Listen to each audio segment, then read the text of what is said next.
Hello बच्चों, welcome back to the channel. क्या हाल चाल, कैसे हो आप सब? आई होप आप सब बढ़िया होगे, मस्त होगे। तो बच्चों, आज हम लोग स्टार्ट करने जा रहे हैं इकोनॉमिक्स। इकोनॉमिक्स में आपके दो पार्ट है, part A macro economics and part B Indian economic development. और आज हम लोग स्टार्ट करेंगे part B Indian economic development का chapter 1, Indian economy on the eve of independence. तो चलिए स्टार्ट करते हैं इस चैप्टर को, अच्छे से समझते हैं, डिटेल में समझते हैं क्या है इस चैप्टर में। Let's start. क्या चैप्टर का नाम है बच्चों? Indian economy on the eve of independence.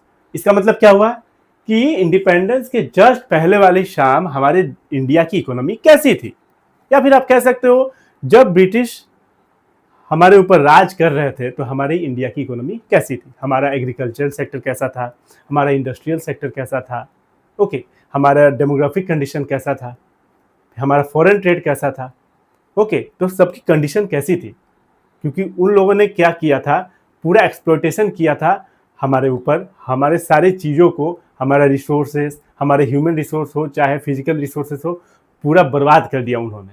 Okay, तो चलिए डिटेल में समझते हैं इस चैप्टर को, Indian economy on the eve of independence. ये कहानी कहां से शुरू होती है, एकदम कहानी की तरह समझेंगे। ओके, बहुत ही आसान चैप्टर है और बहुत ही इंटरेस्टिंग भी है। देखिए, पहला स्टार्ट होता है आपका origin of British rule. The British rule over India change the course of history in India. The foundation of British empire in India was laid by battle of Plassey 1757। देखिए, पहले क्या होता था, पहले हमारे वर्ल्ड में लड़ाइयाँ होती रहती थी, ये सब ना, बहुत सारी लड़ाइयाँ हुई है। ओके, एक लड़ाई हुआ था 1757 में। क्या हुआ था? Battle of Plassey. अब इसको डिटेल में समझते हैं थोड़ा। बैटल ऑफ प्लासी 1757 में, आप बस सुनते जाना और ध्यान से देखते जाना और स्क्रीनशॉट लेते जाना, आपको समझ में आ जाएगा। देखो, बैटल ऑफ प्लासी कब हुआ था? 1757 में हुआ था। किसके किसके बीच हुआ था? यह हुआ था British East India Company and nawab of Bengal के बीच में। और ब्रिटिश ईस्ट इंडिया कंपनी को कौन लीड कर रहे थे? Robert Clive. और नवाब ऑफ बंगाल उस समय कौन था? उस समय नवाब ऑफ बंगाल थे सिराजुद्दौला। और ये जंग किसने जीती थी? ये जंग जीती थी ब्रिटेन ने। ओके, ब्रिटिशर्स ने ये जंग जीत ली थी। और 1757 से लेके 1947 तक इन्होंने हम पर राज किया, लगभग 190 साल तक। कितना साल तक? 190 साल तक। इसीलिए लोग बोलते हैं क्या 200 सालों तक ब्रिटिशर्स ने हमारे प्यारे भारत देश को एक्सप्लॉइट किया, एक्सप्लॉयटेशन किया। हमारे जो हैंडीक्राफ्ट इंडस्ट्री थी, इतनी खूबसूरत, इतने लोग, इतने कलाकार लोग थे हमारे यहाँ पे, जो हाथों से इतनी अच्छी अच्छी चीज़ें बनाते थी, वो ख़त्म कर दिया इन्होंने। ओके, और एग्रीकल्चर सेक्टर बर्बाद कर दिया, डेमोग्राफिक कंडीशन पूरा नीचे चला गया। तो इन्होंने बस हमें लूटा है। ओके, तो चलिए स्टार्ट करते हैं। आपको समझ में आ गया, कहानी शुरू होती है बैटल ऑफ प्लासी से, 1957 में हुआ था। ईस्ट इंडिया कंपनी और नवाब ऑफ बंगाल के बीच में। ईस्ट इंडिया कंपनी को लीड कर रहा था रॉबर्ट क्लाइव और नवाब ऑफ बंगाल के नवाब थे सिराजुद्दौला, और इसे जीत लेता है ईस्ट इंडिया कंपनी। और तभी से ये हमारे भारत देश पे राज करना शुरू कर देता है, हमें एक्सप्लॉइट करना शुरू कर देता है और हमें बर्बाद करना शुरू कर देता है। चलिए, अब कुछ छोटे छोटे टर्म्स हैं, आप देखते जाइएगा। कॉलोनियल रूल, अब ये क्या होता है, ये सब जानना जरूरी है। ओके, तब आपको चैप्टर में समझ में आएगा कि आखिर चल क्या रहा है। It refers to a system between two country under which one country being the ruler and the other being the colony and the ruling country determine the economic policy of the colony. Colonial rule का मतलब ये होता है कि इसमें दो country होते हैं, जिसमें एक कंट्री रूल करता है और दूसरा उसका गुलाम होता है, कॉलोनी होता है। ओके, और यहाँ पे कॉलोनी कौन है? इंडिया है अभी, और हम पे राज कौन कर रहा है? ब्रिटिश कर रहा है। ओके, सिंपल सा मतलब है इसका कि दो कंट्री है जिसमें एक कॉलोनी है और एक रूलर है। रूलर इस समय कौन है? रूलर इस समय ब्रिटिश है, क्योंकि इसने भारत देश को गुलाम बना रखा है और हमारा देश इंडिया क्या है? कॉलोनी है। कोई दिक्कत इसमें? कोई दिक्कत नहीं, आप स्क्रीनशॉट लेते चलना और जो मैं बोल रहा हूं वो सुनते चलना, बस काम हो जाएगा आपका। स्टैग्नेंट इकोनॉमी, इसका मतलब क्या होता है? ये जो छोटे छोटे टर्म है आपको जानने बहुत जरूरी है। It refers to economy which stuck और very slow at its path of development. Development की तरफ इसका जो क्या बोलता है, मान लो डेवलपमेंट की तरफ इसका जो बहाव है, या फिर जो भी डेवलपमेंट की तरफ ये जा रहा है, एकदम स्लो तरीके से जा रहा है या फिर रुका हुआ है। मतलब डेवलपमेंट हो ही नहीं रहा है, एकदम वेरी स्लो, या तो हो रहा है तो बहुत ही स्लो धीमे हो रहा है, या तो स्टक है, या तो वहीं पे ठहर गया है। ओके, रुका हुआ है इकोनॉमी। तो स्टैग्नेंट उसको बोला जाता है, स्टैग्नेंट इकोनॉमी, कि ये आगे बढ़ ही नहीं रही है इकोनॉमी। ओके, एकदम अब बढ़ भी रही है तो एकदम धीरे धीरे धीरे धीरे बढ़ रही है। चलिए आगे बढ़ते हैं।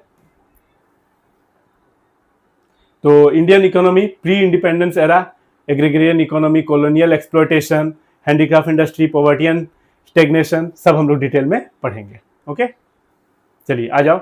Basic purpose of British rule. Basic purpose of British rule. The main purpose of British rule in India was to use Indian economy as a federal economy for the development of British economy. इसका मतलब क्या है? Indian economy as a federal economy मतलब India मतलब कि just feed करे British को, Britain को। इंडिया फीड करे, क्या फीड करे? Raw material. क्योंकि ब्रिटेन को यह पता चल गया था कि इंडिया के पास बहुत ही अच्छे क्वालिटी के रॉ मटेरियल है, और हम उस रॉ मटेरियल से फिनिश्ड गुड्स बना के और उन्हीं को बेचेंगे। और वो इंडिया का मार्केट भी बहुत अच्छा है, पॉपुलेशन बहुत ज्यादा है। तो इंडियन इकोनॉमी एज ए क्या फेडरल इकोनॉमी, फेडरल इकोनॉमी मतलब फीड करने वाला, कि इंडिया हमें फीड करेगा। क्या फीड करेगा? इंडिया फीड करेगा ब्रिटेन को, रॉ मटेरियल फीड करेगा। इसका मतलब ये है। British colonial rule tempered the Indian economy very badly. तो ब्रिटिशर्स जो थे वो हमारे इंडियन इकोनॉमी को बहुत ज्यादा एक्सप्लॉयटेशन किया। They exploited India's natural as well as human resources. Natural resources तो एक्सप्लॉयट किया ही, और ह्यूमन रिसोर्सेज भी एक्सप्लॉयट किया for the glory of their own country. अपने लिए, अपने फायदे के लिए ही किए हैं उन्होंने जो भी किया। आपको लग रहा होगा कि बहुत अच्छी बिल्डिंग बनानी, वो अपने एडमिनिस्ट्रेशन चलाने के लिए बनाया था। उसके बाद तो हम लोगों ने भगा दिया उनको, तो जो बच गया वो रह गया, लेकिन उन्होंने बनाया था अपने फायदे के लिए। ओके, चलिए, तो आपको समझ में आ गया कि मेन पर्पस था ब्रिटिश का कि इंडिया क्या करे, Indian economy as a federal economy बन के रह जाए। फेडरल मतलब फीड करने वाला। क्या फीड करने वाला? रॉ मटेरियल फीड करने वाला, कि इंडिया रॉ मटेरियल खिलाए। रॉ मटेरियल किसको दे? ब्रिटिश को दे, ब्रिटेन पहुंचाए पूरा। Low level of economic development under colonial rule. Before the advent of British rule से पहले Indian economy was characterized with the following features. Number 1, prosperous economy. India was an independent, Azad, self reliant, आत्मनिर्भर और prosperous समृद्ध economy थी।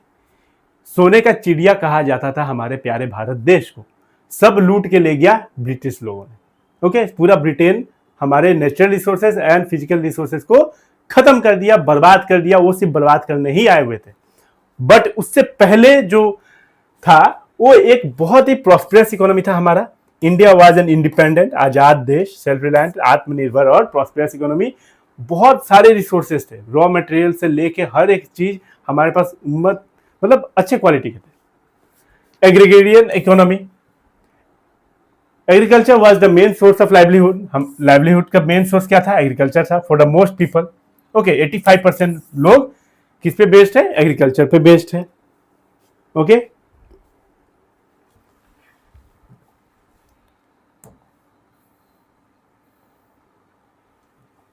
Well non handicraft industry. और हमारे जो handicraft industry है, हैंडीक्राफ्ट इंडस्ट्री मतलब जो हाथ से बनाने की, हाथ से बना हुआ चीज, बहुत सारे चीज है जो हाथ से बनाए जाते थे पहले, और ये पूरे वर्ल्ड वाइड फेमस थे। हमारे इंडिया के जो लोग थे, इतने आर्टिस्ट लोग थे, इतने कलाकार लोग थे, इतने सुंदर सुंदर चित्रकला या फिर कोई भी चीज बनाते थे, वो पूरा वर्ल्ड वाइड फेमस हो जाता था। ओके, हम लोग मतलब उसको एक्सपोर्ट भी करते थे, पूरा world, all over the world export होता था ब्रिटिशर्स के आने के पहले। India was well known for its handicraft industry in the field of cotton, silk, textile, metal and precious stones work etcetera. हर चीज, चाहे प्रीसियस स्टोन्स हो, मेटल्स हो, सिल्क हो, कॉटन हो, आपका फिर इंडिगो हो, इंडिगो का मतलब होता है नील, ओके, और बहुत सारी चीजें हैं, ठीक है।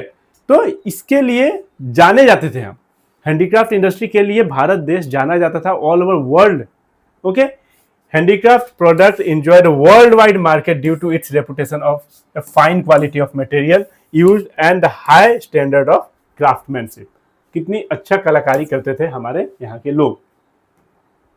ये रहे आपके हैंडीक्राफ्ट इंडस्ट्री, कितने प्यारे प्यारे सुंदर सुंदर बनाते थे। इसी पे नजर लगा किसका? ब्रिटेन का।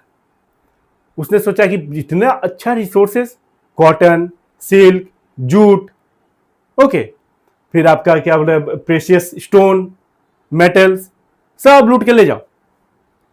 आ गए लूटने।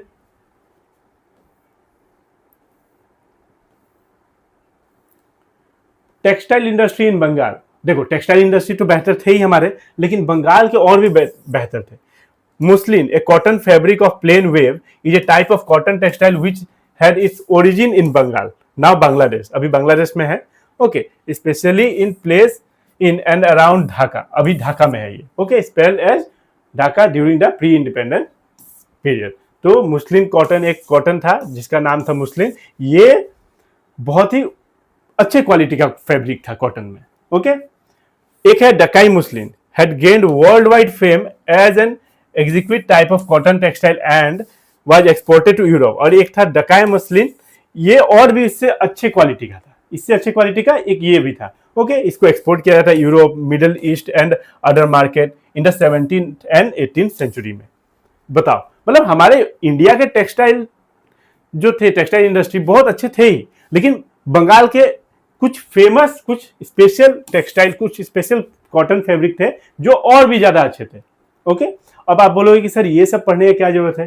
देखो बेटा, अगर एग्जाम में आ जाए तो अच्छी बात है, अगर नहीं आए तो सीयूईटी में तो आएगा, है कि नहीं? अगर नहीं आया तो सीयूईटी में तो आएगा ना, ओके। तो आपको ये जो नाम है ये सब याद रखने हैं।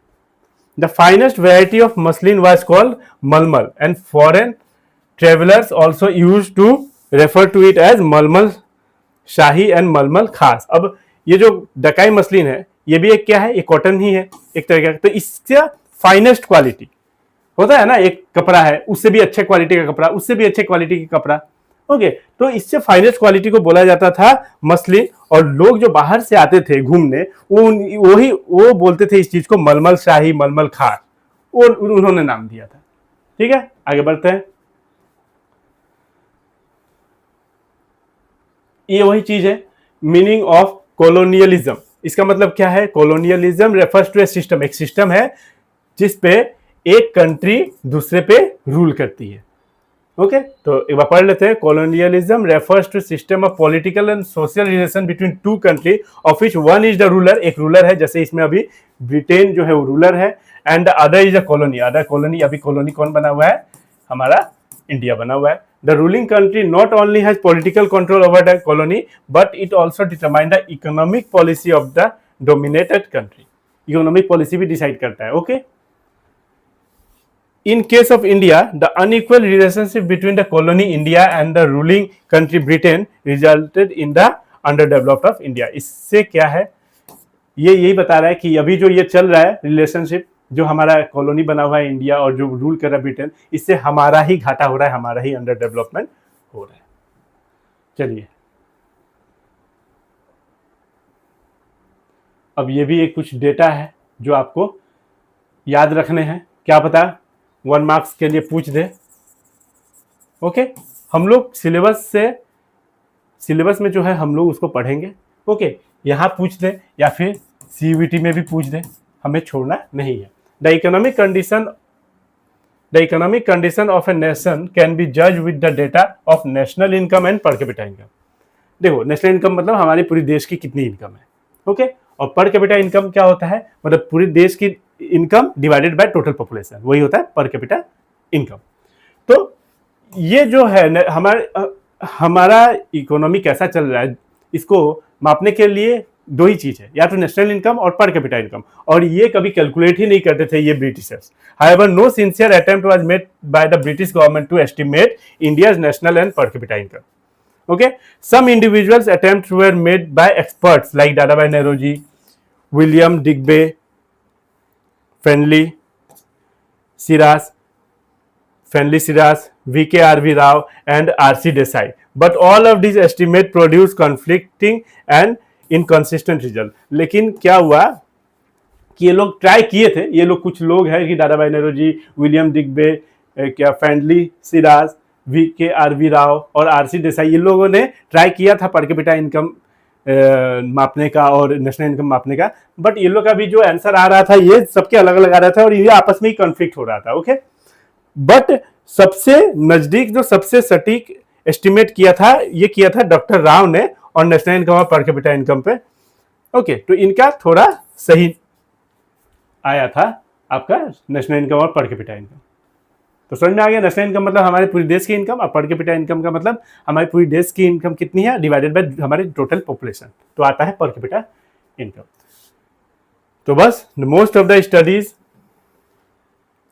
most of the studies revealed that countries' growth of aggregate real output during the first half of the 20th century. 20th century का first half मतलब क्या होगा, 1901 to 1950. 20th century का first half है ये.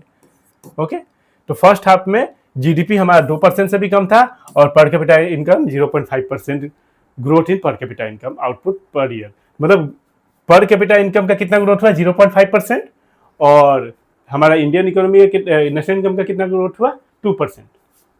तो ये तो कुछ था ही नहीं, ये तो मतलब कुछ ही नहीं है समझो. चलो चलिए अब आते हैं एग्रीकल्चर सेक्टर पे. अब यहां से अच्छे से ध्यान देना. देखो बेटा, अच्छे से ध्यान तो पहले से ही देना था. पहले हम लोगों ने बेस क्लियर कर लिया है कि नहीं, बेस क्लियर कर लिया. देखो थोड़ा टाइम लग सकता है क्योंकि हम लोग डिटेल में पढ़ रहे हैं. हमें जानना था कि आखिर ये कहानी शुरू कहां से हुआ. ये कहानी शुरू हुआ बैटल ऑफ प्लासी से. ईस्ट इंडिया कंपनी और नवाब बंगाल के बीच में हुआ था. ये जीता था ईस्ट इंडिया कंपनी ने, तभी तो ब्रिटिश हम पे राज करने लगे. ओके, और उसके बाद हमारा पूरे जो एग्रीकल्चर सेक्टर या इंडस्ट्री से पूरा एक्सप्लोटेशन किया उन्होंने. ये सुनो, शोषण किया हमारे ह्यूमन रिसोर्सेज का, चाहे फिजिकल रिसोर्सेज का. यही सब हम लोगों ने देखा. स्टेगनेंट इकोनॉमी क्या होता है, जो इकोनॉमी रुकी हुई है या फिर एकदम धीमे धीमे तरीके से बढ़ रही है, धीमे रेट पे बढ़ रही है. कॉलोनियलिज्म क्या होता है. हमने हर चीज बेस क्लियर कर लिया कि आखिर हो क्या रहा है इस चैप्टर में. अब आते हैं पहले मुद्दे की तरफ, जो कि है एग्रीकल्चर सेक्टर. एग्रीकल्चर सेक्टर का क्या हालत था देख रहे हो आप. ओके, आगे बढ़ते हैं. Nearly 85% of the country's population lived mostly in village. 85% लोग कहाँ रहते थे, गांव में रहते थे, रूरल एरिया में रहते थे. एंड डिराइव्ड लाइवलीहुड, वहीं अपना जीवन व्यापन करते थे. डायरेक्टली और इनडायरेक्टली फ्रॉम द एग्रीकल्चर ही था उनका एक ही मात्र साधन. Even with this large population of engage in agriculture, the country was not self sufficient in food. देखो इतने लोग, 85% लोग कृषि से जुड़े हुए हैं, फिर भी खाने के लिए नहीं था. क्यों नहीं था? सब तो लूट रहे थे हमारे ब्रिटिशर्स, ये ना, ये सब. एंड रॉ मटेरियल भी नहीं था. कैसे रहेगा जब कोई लूटने पे आ जाए. ओके, जब कोई लूटने पे आ जाए तो कैसे बचेगा. मेहनत भी करो और दूसरों को दे भी दो. But the contribution of agriculture sector to GDP was very low. और 85% होने के साथ साथ जीडीपी का कंट्रीब्यूशन भी लो ही था. The country was not self sufficient of food grain and raw material. इतना 85% होने के बावजूद भी सेल्फ सफिशिएंट नहीं था, खुद के खाने के लिए नहीं है. बताओ अब ये क्या कारण था. देखो, main reason for stagnation in agriculture sector. Agriculture sector का मेन रीजन क्या है, जो ये रुका हुआ है, आगे बढ़ ही नहीं रहा है. The stagnation in agriculture sector was caused due to following reason. Number 1, very very important, land settlement system. The most important reason for stagnation in agriculture sector was the introduction of zamindari system. Introduction of zamindari system by the colonial government. Under this system, profits acquiring out of agriculture sector went to the zamindar in the form of lagan. देखो simple तरीके से, ये तो पढ़ेंगे ही, simple तरीके से मैं आपको समझाता हूँ. ये सब पढ़ेंगे हम लोग, टेंशन नहीं लो. जमींदारी सिस्टम आपने लगान मूवी देखी होगी. ओके, ये बीच में जमींदार और ये ब्रिटिशर्स, क्या होता था समझ लो, अच्छे से समझना, ठीक है. अब ये जमींदार है, ये मिडल मैन है। ये ब्रिटिशर्स बोलते थे कि जमींदार को कि तुम टैक्स कलेक्ट करो फार्मर से और मुझे लाके दो। ओके, तुम जितना ज्यादा टैक्स कलेक्ट करोगे, ओके, कुछ परसेंटेज तुमको मिल जाएगा, बाकी मैं ले लूंगा। तो ये लोग जितना ज्यादा हो सके उतना ज्यादा टैक्स कलेक्ट करते थे। ओके, क्योंकि जितना ज्यादा टैक्स कलेक्ट करेंगे उतना ज्यादा इनको कमीशन मिल जाएगा। ओके, और बाकी ये ले लेंगे। मतलब सारा मेहनत करे फार्मर, उसके बाद इनको दे दो और ये इनको दे देंगे, ये कुछ हिस्सा अपने पास रख लेंगे। ओके, और साथ में रेंट भी देना है। अब मान लो इनके पास ये क्या है, ये है आपका, देखो रुक जाओ समझाता हूं, ये है आपका लैंडलेस फार्मर। इनके पास जमीन भी नहीं है, खेत भी नहीं है। ओके, ये इनके खेत पे जमींदार है, सारे खेत इनके हैं, ये इनके खेत पे काम करते थे, ये फार्मर इनके खेत पे काम करते थे। इसके बदले में ओके, ये कुछ रेंट भी पे करना है और ऊपर से लगान भी देना है। दोनों रेंट तो पे करना है, तो फिक्स है। ये भी बढ़ाते रहते थे ये लोग, जमींदार लोग, कि रेंट तो इनको पे करना ही है जमींदार को। फार्मर्स रेंट तो पे करेगा ही जमींदार को, साथ में लगान भी देगा। ओके, लगान भी देगा, जिसमें से कुछ परसेंटेज ये लोग रख लेंगे, जमींदार रख लेंगे, और बाकी किसको दे देंगे, ब्रिटिशर्स को। बताओ, मतलब कितना ज्यादा एक्सप्लॉयटेशन किया गया, कितना ज्यादा शोषण किया गया। समझ में आ रहा है? चलो आगे बढ़ते हैं। अब आते हैं जो लिखा हुआ है, क्योंकि देखो लिखना तो है ना एग्जाम में तो लिखना ही पड़ेगा ना, तो उसके लिए परफेक्ट नोट से ये समझते हैं। Under this system profit acquiring out of agriculture sector went to zamindars. Profit जो आता था जमींदार के पास जाता था in the form of lagan. The main interest of zamindar was only to collect lagan regardless of the economic condition. चाहे कोई भी कंडीशन हो, मर रहा है किसान पर लगान दो तुम। The date of depositing specific sum of lagaan to British government they also fix. अब ब्रिटिश को लगान देना है ये भी फिक्स था। अगर जमींदार नहीं दे पाते थे लगान तो उनका जो जमीन है वो ब्रिटिश बोला कि मैं छीन लूंगा। अब तो क्या कर सकता है, अब जमींदार नहीं दे पाएगा लगान ब्रिटिशर्स को, तो ब्रिटिशर्स जमींदार से उसके जमीन जो है बहुत सारे छीन लेंगे। अब वो क्या करे, वो तो अब फार्मर पे, अब तो किसान पे तो जुर्म ढाएगा ही कि भाई जल्दी कर, पैसा दे, तू मर रहा है, ठीक है, इधर टैक्स दो। और जिसको बोला जाता था आपका tax revenue. The zamindars and the colonial government did nothing to improve the condition of agriculture.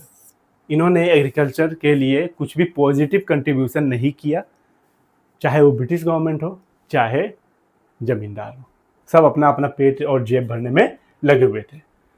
दूसरा, आई होप आपको समझ में आ गया होगा, zamindari system. Commercialisation of agriculture. Commercialisation of agriculture means production of crop for sale in the market rather than self consumption. पहले क्या था, ब्रिटिशर्स के आने के पहले अपना खेती करते थे लोग, खाते थे, मस्त सोते थे, कोई टेंशन नहीं लेने का। बट अब ये लोग बोल रहे हैं कि फूड क्रॉप नहीं, कैश क्रॉप उगाओ, कॉटन, जूट, सिल्क, ये सब उगाओ, इंडिगो का मतलब नील, ये सब उगाओ, ये सब की खेती करो। अब इंडिगो की खेती करोगे तो वहां का जो इंडिगो की जब खेती होती है तो जो लैंड जो होता है फर्टाइल, वो इनफर्टाइल हो जाता है। उसके बाद आप वहां पे कोई और खेती नहीं कर सकते, ये भी एक प्रॉब्लम। बट ये लोग क्या चाहते थे, ये लोग चाहते थे कि कैश क्रॉप का कल्टीवेशन हो, फूड क्रॉप का ना हो। कौन चाहता था, ये ब्रिटिश चाहते थे। During the British rule farmer were given higher price to producing cash crop like cotton, jute, indigo, silk. Okay, however this did not improve the economic condition of the farmer because instead of producing food crop they were producing cash crop which will be ultimately used by the British industry. ये use कौन करता था, British industry. वो क्या करते थे, अभी मैं समझाऊंगा डिटेल में। वो क्या करते थे, जितने भी रॉ मटेरियल है ब्रिटेन लेके जाते थे और ब्रिटेन से फिनिश गुड बना के वापस लाके इंडिया में हमारे ही लोगों को बेचते थे, क्योंकि इंडिया का मार्केट भी बहुत बड़ा था, पॉपुलेशन भी बहुत ज्यादा है। Does British rule promote shifting of cash from the food crop? Cash from the food crop to cash crop, मतलब food crop से cash crop पे ला दिया। आई होप आपको समझ में आ रहा होगा, बहुत ही सिंपल तरीके से आपने स्क्रीनशॉट ले लिया होगा। आई होप ये तो समझा ही दिया मैंने। ये देखो, मिडल मैन, एक्सप्लॉयटेशन किसका हो रहा है, फार्मर का हो रहा है। बेचारे, ये कॉटन, ये जूट, ये इंडिगो जिसे हम नील बोलते हैं। Okay. Number 3, low level of productivity, low level of technology, कोई टेक्नोलॉजी वगैरह की व्यवस्था नहीं थी। ओके। और ना ही ब्रिटिशर्स कोई टेक्नोलॉजी की व्यवस्था कर रहे थे, कोई ध्यान ही नहीं दे रहे थे इस चीज पे, सिर्फ लूटने पे ध्यान था। Lack of irrigation facility, irrigation facility कुछ नहीं। नेग्लिजिबल यूज ऑफ फर्टिलाइजर्स, कोई फर्टिलाइजर्स वगैरह का यूज नहीं होता था। Okay. The cultivator had neither the means nor any incentive to invest in agriculture, agriculture में इन्वेस्ट करने के लिए उनके पास ना मीन्स थे और ना ही इंसेंटिव थे।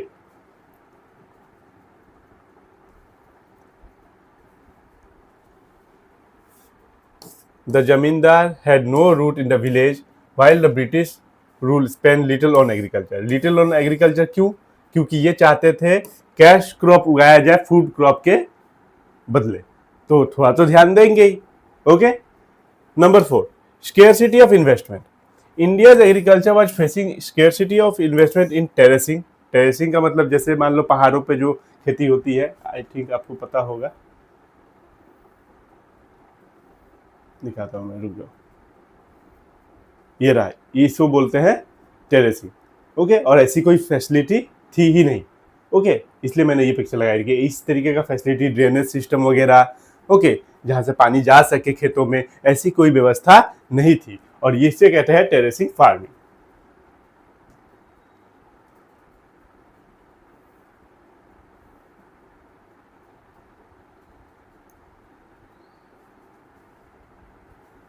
चलिए, नेक्स्ट आता है हमारा scarcity of investment. India's agriculture was facing scarcity of investment in terracing farming, जो मैंने अभी आपको दिखाया पिक्चर में। फ्लड कंट्रोल एंड ड्रेनेज, कोई व्यवस्था नहीं थी। और जब आपका जिस साल अच्छा खासा बारिश आया, उस साल तो बल्ले बल्ले है हमारे। ओके। हमारे मतलब किसानों के। और जिस साल बारिश नहीं आया, उस साल बुरा हाल हो जाता था। और बाकी तो कोई टेरेसिंग का, फ्लड कंट्रोल सिस्टम का, ड्रेनेज सिस्टम का कोई व्यवस्था था नहीं। A large section of tenant, वही आपके फार्मर्स जो दूसरे के लैंड पे काम करते थे। स्मॉल फार्मर, शेयर क्रॉपर, ये भी एक ही बात हो गया, टेनेंट बोलो आप, शेयर क्रॉपर बोलो, पीजेंट बोलो, एक ही बात है। Neither had resources nor technology had incentive to invest in the agriculture, इनके पास ना रिसोर्सेज थे, ना मशीन थी, ना टेक्नोलॉजी था, ना ही इंसेंटिव मिलता था ताकि ये कुछ एग्रीकल्चर को इम्प्रूव कर सके, कुछ एग्रीकल्चर में इन्वेस्ट करके उसे इम्प्रूव कर सके। तो ऐसा कुछ भी नहीं दिया इन्होंने, सिर्फ एक्सप्लॉयटेशन ही किया है अंग्रेजों ने। ये समझ में आ रहा है आपको टेरेसिंग फार्मिंग? अब देखो, आ जाओ इधर, एक पॉइंट ये भी आता है, एडवर्स इफेक्ट ऑफ पार्टीशन। जब इंडिया और पाकिस्तान का पार्टीशन हुआ, ओके, तो उसका उल्टा असर पड़ गया। कैसे? क्योंकि India agriculture production receive a further setback due to the country's partition at the time of independence. किस तरीके से? A sizeable position of the undivided country's highly irrigated and fertile land went to Pakistan. जो पाकिस्तान और India जब divide हुआ, तो जो fertile land था, जहाँ पे मतलब क्या उपजाऊ जमीन थी, वो किसके हिस्से में चली गई? पाकिस्तान के हिस्से में चली गई। बहुत सारे पाकिस्तान के हिस्से में चली गई, कुछ जो बच गई वो पंजाब के इलाकों में, हरियाणा के इलाकों में बच गई। तो ये एक बहुत बड़ा लॉस हो गया। ओके, जो फर्टाइल लैंड था वो कहाँ चली गई थी? पाकिस्तान के हिस्से में। Almost the whole jute producing area, देखो जितना whole, almost the whole jute producing area become part of East Pakistan, जो अभी है बांग्लादेश, जो अभी बांग्लादेश कहलाता है। India's jute industry which had enjoyed a world monopoly so far suffered heavily for lack of raw material। एक समय था जो जूट इंडस्ट्री वर्ल्ड वाइड हम एंजॉय करते थे। ये सुनो, जूट इंडस्ट्री, जूट जो था हमारे यहाँ का, वो पूरे वर्ल्ड में फैला हुआ था, पूरे वर्ल्ड में हम एक्सपोर्ट करते थे। बट जब डिवाइड हुआ तो जितना भी, almost whole of the jute producing area become the part of East Pakistan, now it's called Bangladesh. आगे बढ़ते हैं। बस ये जानना जरूरी था, क्या पता किसी हिसाब से पूछ दे। ये रहा जूट का इंडस्ट्री। ओके, देख पा रहे होगे आप।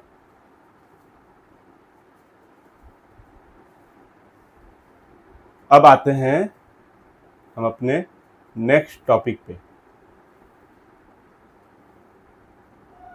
नेक्स्ट टॉपिक है हमारा इंडस्ट्रियल सेक्टर। क्या है हमारा इंडस्ट्रियल सेक्टर। अब ब्रिटिशर्स ने हमारे इंडस्ट्रियल सेक्टर को भी बर्बाद कर दिया।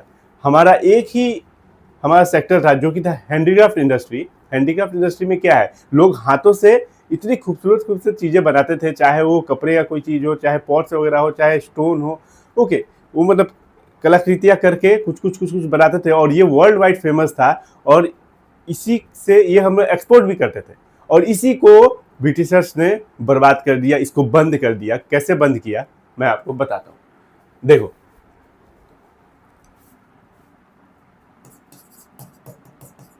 ब्रिटिश आए थे इंडिया, कैसे बंद किया मैं बताता हूं आपको। ये चाहते थे रॉ मटेरियल,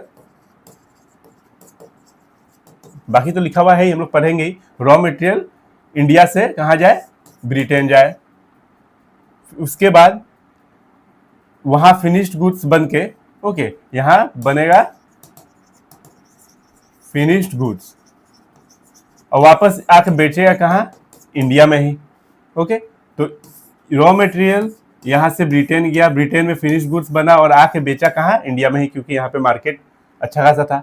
तो रॉ मटेरियल यहाँ से यहाँ जाने तक कोई टैक्स नहीं लगेगा और जब फिनिश गुड्स बन के वापस आएगा, जब एक्सपोर्ट होगा रॉ मटेरियल, तो कोई टैक्स नहीं लगेगा। Okay, no tax, no duty, पहले ड्यूटी बता था, नो ड्यूटी। और जब यहाँ से आपका फिनिश गुड्स बन के आएगा इंडिया में, तभी भी no duty. Okay, no tax, no duty, no tariff. Okay, import पे टैरिफ लगता है, तो हम जब इंपोर्ट करेंगे तो इसमें भी टैरिफ नहीं लगेगा। बट अगर आप हैंडीक्राफ्ट इंडस्ट्री का कोई भी आप बना के भेजते हो, एक्सपोर्ट करते हो, वहां पे 200% टैक्स, 200% टैक्स, 300% टैक्स, इस तरीके का लगा रहा। मतलब 5,000 का सामान 15,000, 2,000 का सामान 6,000 पे बिकेगा। तो इतना महंगा खरीदेगा कौन, धीरे धीरे करके ये क्या हो गया, हैंडीक्राफ्ट इंडस्ट्री बंद हो गया। क्या हो गया, बंद हो गया। अब बताओ, अपने फायदे के लिए रॉ मटेरियल लेके एक्सपोर्ट करवा रहा है इंडिया से ब्रिटेन, तो उसमें कोई ड्यूटी नहीं। फिनिश गुड्स बन गया, अब फिनिश गुड्स बन के इंडिया आ रहा है, वापस इंपोर्ट हो रहा है ब्रिटेन से, उसमें भी कोई ड्यूटी नहीं। ओके, जब ये दोनों ड्यूटी नहीं और सिर्फ एक चीज पे ड्यूटी, आप हैंडीक्राफ्ट बना के अगर कुछ भेजोगे यहाँ से, एक्सपोर्ट करोगे, तब आपका 200% टैक्स।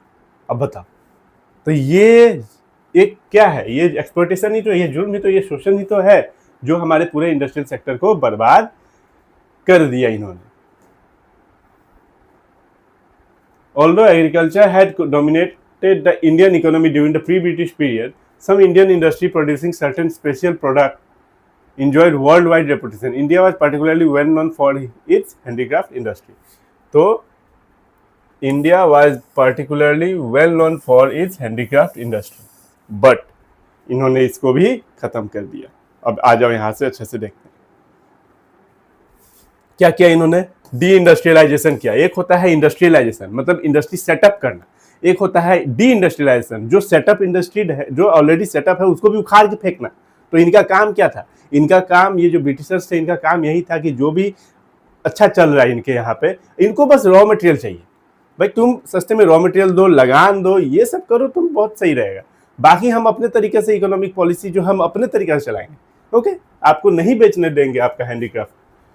तो डी इंडस्ट्रियलाइजेशन और decline of handicraft industry, British government systematically destroyed Indian handicraft industry and no modern industrial base was allowed to come.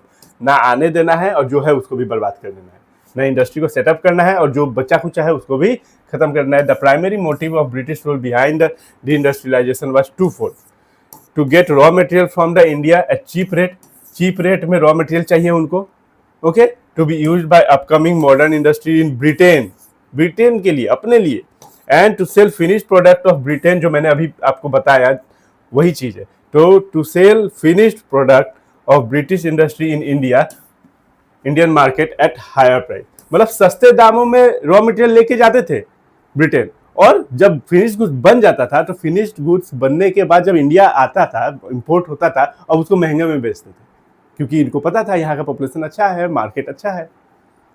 Okay, तो देखो क्या क्या किए हैं इन्होंने। ये देखिए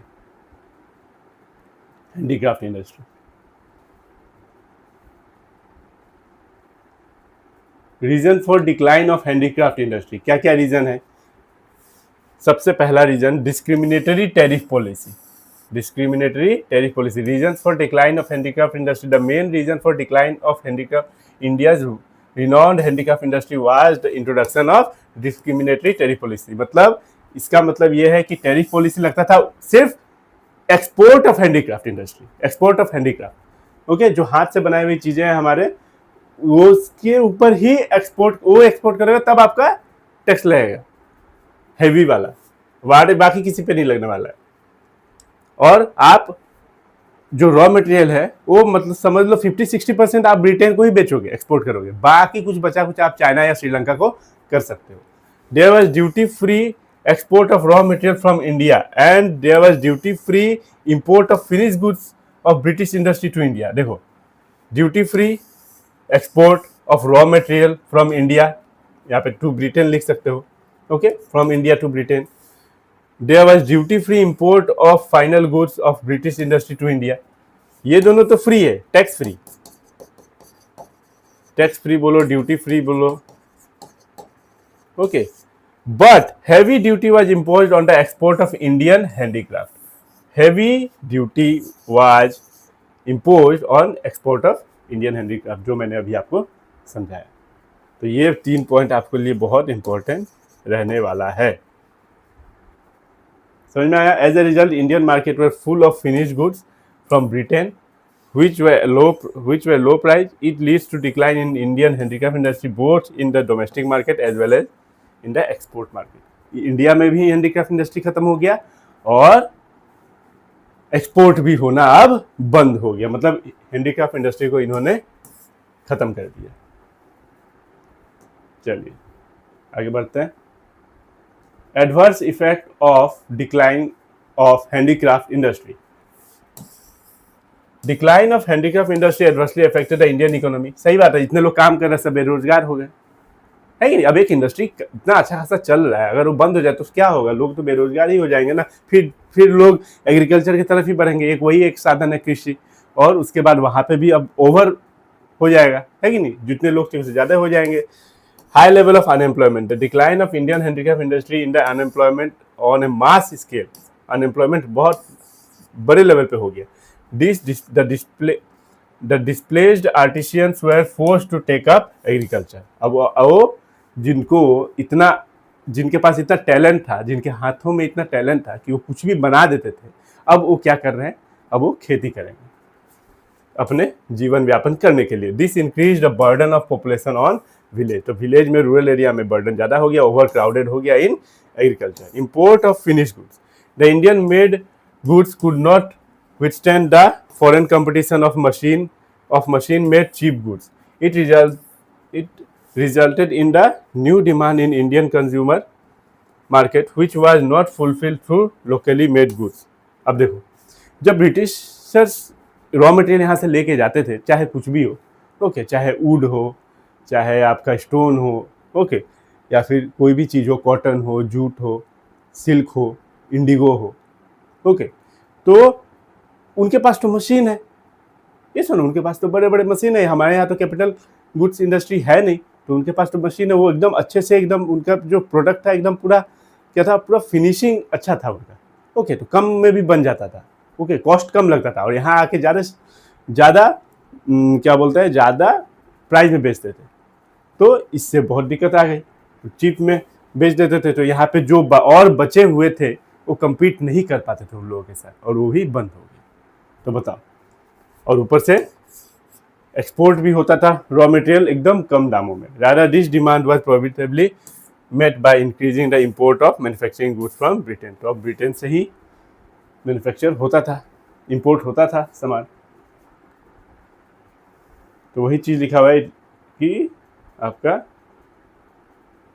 हाँ, चीप गुड्स, चलिए आगे बढ़ते हैं, समझ में आ गया फिनिश गुड्स। देखिए कैपिटल गुड्स इंडस्ट्री हमारे यहाँ था नहीं, उनके पास था। ओके, एक ऐसी इंडस्ट्री जो मशीनें बनाती है, ऐसी ऐसी बड़ी बड़ी मशीनें जो मशीनों को ही बनाती है या फिर बहुत क्या बोलता है अच्छा अच्छा काम करती है।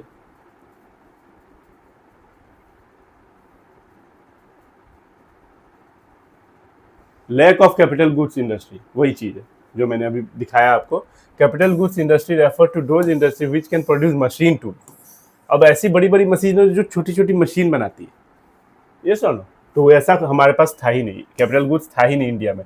विच are in turn used for producing articles for current consumption. During the British rule there was hardly any capital goods industry to promote further industrialisation in India. British rule के दौरान ओके, जब अंग्रेज हम पे राज कर रहे थे, कैपिटल गुड्स इंडस्ट्री थी ही नहीं। British rules did not pay any attention for their promotion as they always wanted Indian to depend on Britain. वो चाहते ही नहीं थे कि यहाँ कुछ इम्प्रूवमेंट हो, नहीं तो क्या होगा, ये हम पे डिपेंडेंट नहीं रहेंगे। वो चाहते थे कि डिपेंडेंट रहे, रॉ मटेरियल हमें दे चुपचाप, कोई ज़्यादा दिमाग ना लगाए, हम पे डिपेंडेंट रहे और हमारे यहाँ से जो फिनिश गुड्स आता है वही खरीदे ज़्यादा दाम में। ओके, तो इनका यही प्लान था और वो सफल भी रहे थे। Low contribution to gross domestic product, GDP में कोई प्रोडक्शन प्रोडक्ट क्या बोलता है, जीडीपी में कोई कंट्रीब्यूशन था नहीं। The growth rate of the new industrial sector and its contribution to GDP remain very small. अब जब यहाँ हमारे भारत देश में जब प्रोडक्शन होगा तभी तो जीडीपी इंक्रीज होगी, ऐसा तो कुछ था नहीं, सब तो ब्रिटेन से ही आता था। इन्होंने खेल ही ऐसा खेला था, divide and rule policy. Limited role of public sector, the limited area of operation of the public sector was also a significant reason for drawback of industrial sector. The public sector remained confined only to the railway, power generation, communication, port. देखो अब आप समझो, आप बोलोगे कि अरे यहाँ तो ब्रिटिशर्स लोगों ने काम भी किया है, रेलवे बनाया, पावर जनरेशन बनाया, ये सब अपने लिए किया ताकि ये जो हमारा जो भारत देश है, ये जो हमारा भारत देश है, यहाँ से यहाँ जाना, यहाँ से यहाँ जाना, यहाँ से यहाँ जाना, ओके, माल पहुँचाना बना हुआ, ओके, उसके लिए ये लोगों ने रेलवे बनाया। ओके, तो ताकि एक जगह से दूसरी जगह जल्दी जल्दी बिजनेस कर सके ये लोग। ये सुनो, पावर जनरेशन, इंडस्ट्री चलाने के लिए, इंडस्ट्री मतलब क्या, अपने कामों के लिए। कम्युनिकेशन, पोर्ट्स वगैरह बनाए ताकि हम एक्सपोर्ट कर सकें, पोर्ट्स वगैरह बनाए ताकि हम यहाँ से सामान अपने वहाँ भेज सके, क्या बोलते हैं, ब्रिटेन भेज सके। तो ये सब अपने लिए किया इन्होंने। बाद में इनको हमने भगाया, तब जाके ये सब कुछ चीजें यहाँ रह गई।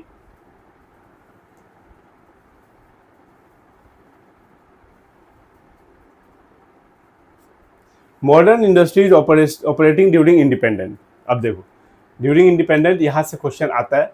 During independent, modern industry operating during independent, due to initiative of the private sector, modern industry start to come up during the second half of the 19th century. 19th century के second half में, तो ये मतलब 1850 के बाद में।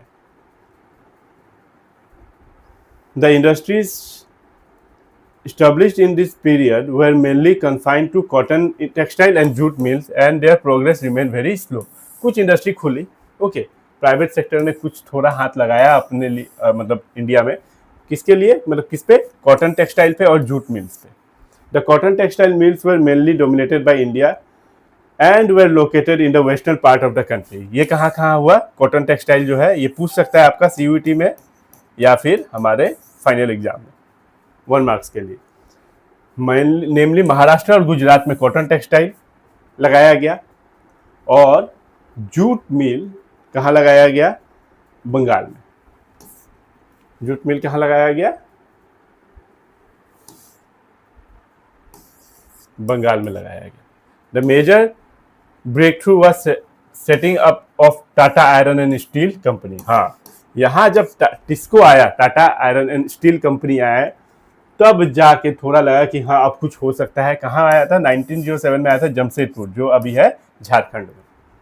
A few other industries in the field of sugar, cement, paper, ये छोटे छोटे इंडस्ट्री आए, ओके, शुगर के, सीमेंट के, पेपर के, etcetera, also come up after the second world war, come after the second world war. Okay, तो I hope आपको समझ में आ गया होगा। कुछ प्राइवेट सेक्टर ने हमारे भारत में स्टार्ट किया कि चलो भाई कॉटन टेक्सटाइल लगाया जाए, आपका जूट मिल लगाया जाए, ओके, छोटे छोटे सीमेंट की फैक्ट्री वगैरह खोला जाए। और सबसे बड़ा चीज़ आया हमारे टिस्को, जो कि 1907 में आया, 1907 में आया, और यहाँ पे थोड़ा सा हमारा चेंज हुआ। तो बस आज के लिए इतना ही, एक वीडियो और लगेगा, इसको ख़त्म करेंगे।